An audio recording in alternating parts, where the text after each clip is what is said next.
I want to work on kind of progressively shifting your weight properly between the postures. And a few of you kind of have a sense of doing this right, but most of you are still kind of scattered. Some of you are doing it intermittently. The relationship of shifting your weight to how you pull the energy up and down your legs as you move, as you shift and you're in postures. How the pulling up and down the legs is really part of what's called bending the bow and shooting the arrow. Because the bow and the bow in Tai Chi is really from the top of your head to the bottom of your feet. It's not just your spine. And that's, you can do it just with your spine, but it's about 1/3 of the power potential that it has when you do it with your legs and spine. So you're kind of cutting out the main source of the power by doing it just in your spine. Getting that integrated into the weight shifting and the postures and the transitions, understanding how that is really the core of absorbing and discharging strength in the form. And then, when we get to it toward the end, what I hope to get to is integrating that with what's also called sticking the chi to the spine. The more you can work on that kind of as an aside, and just kind of, if you've done it before, just work at it to try to really get your energy clear there. And your chances of being able to integrate it with the physical aspects of the form will be much greater. Because that's really what has to do with the energy behind your body, and really specifically the energy behind your spine and stuff. And it's related to the bending of the bow and shooting the arrow. And it's also then consequently related to how you store your opponent's strength and how you discharge it. But without having the mechanics of the weight shifting and the mechanics of the bending of the bow and shooting the arrow pretty correct, even if you do the sticking the chi to your spine, it won't work. What I'm talking about here, I'm going to go through this, I'm going to over-exaggerate it, and then I'll make it more normal. But as you go and move from posture to posture, or from a front-weighted stance to a back-weighted stance, as you shift your weight, there's a pulling up the legs into the center, into your dantian and up into your mingmen. And as you step forward or back, there's an extension and an opening of the joints from the mingmen out the legs. Don't confuse this with straightening the legs out like this, because it's not the same thing. It's letting the joints open and relax and extend. And then as you shift, you pull them in. And then when you get to the postures, you open them back out again. So there's this constant dynamic that's going on in terms of legs. And it goes, think of your legs as starting at your mingmen and your dantian. And so when I say legs, think it's from there down. And when I say your upper body, it's from there up.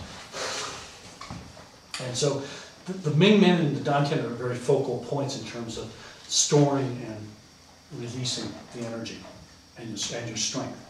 And it's all tied into how you work your legs, and then it's also tied into the bending the bow of the spine and shooting the arrow of your spine. So if I'm doing something here in the beginning, as I go to step here, I really have to open my hips and get a real extension into that leg.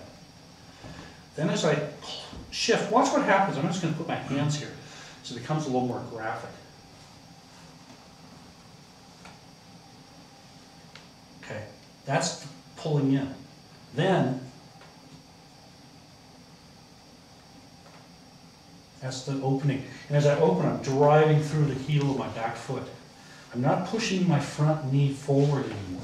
It comes through and it stops from the closing. It might move very slightly, but really try to, at this point, just try to freeze it. And then drive with your back leg forward, open your quads, keep your pelvis dropped, and extend. And what this does in this, the last driving of your hip completes the turn of the waist to being forward, or as close to forward as you can get. So as I've completed my closing, if you look here, my pelvis is probably 30 degrees off or something like that. Then as I open in the posture, it drives through. So I just do ward off doing that.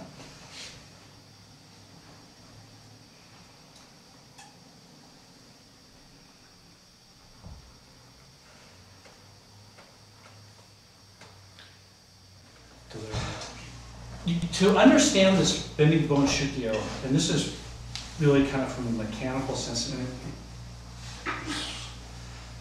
your body has to become like a bow. And a bow pulls from when you pull back a bow, the two ends come together slightly. The pulling of the two ends up bring the arrow forward and bring the string forward back to the neutral position. You have to do this with your body. And this analogy is very, very accurate. And the more you can make your body really behave like a bow, the better you're going to be able to discharge doing. So, what has to happen is when you do the bend and then you go to shoot the arrow, the pulling has to happen from the top of the head, from the back way, and it has to happen either from the tip of the coccyx or from the bottom of the feet. Long bow or a short bow. Nice way to think about it. Which is stronger? A long bow. Much stronger. Also, if you think about this, this is why, if you do this correctly, you don't have to have as big of a curve in your spine when you bow. If you're doing a long bow. If you're doing a short bow, the bow tends to be more exaggerated in the spine. And even then, it never gets as much power. So, but if you can't get the legs really right, do a short bow. It's a good place to start. On the long bow, is it the bottom of the feet or below the ground? For now, it's the bottom of the feet. Okay. So how do you get this to happen? Well, rhetorical question. yeah.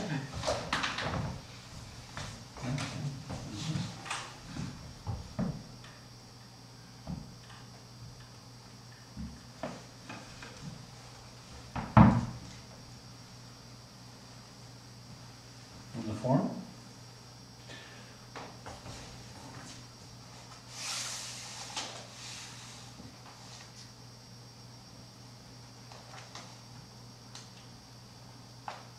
Pull it from the top and the bottom to straighten it out.